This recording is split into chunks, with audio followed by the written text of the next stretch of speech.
There are certain verses in the Bible that have such an enduring, timeless truth to them that they also stand the greatest risk of being misused and misquoted. Today's verses is one of those. It's found in Romans 8:28, which reads, "And we know that in all things God works for the good of those who love him, who have been called according to his purpose." There's a beautiful truth here, right? That God has the helicopter view of our lives, and that he is somehow able to weave all of the events of our lives, the good, the bad, the ugly, into a beautiful tapestry. We are able to grow and develop and mature through all the things that happen to us, even our suffering, because God is the one using all those events for our growth and our maturity.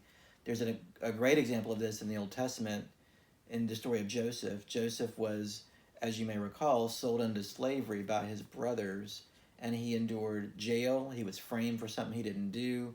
And yet, through all that, God elevates him to a very high position in Egypt, and he's able to save the lives of thousands, if not millions, of people by preparing for a famine that was to come.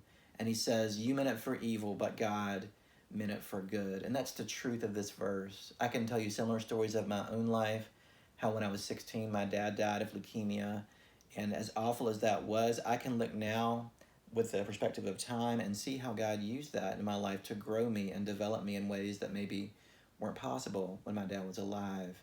So it's a beautiful verse. My only advice is don't use this verse on someone who's suffering. Just be with that person, love them, pray for them, cry with them, but don't quote this verse to them. Hang on to it for you, because there are times that we need to preach the gospel to ourselves and remind ourselves of truth when we're enduring difficult times.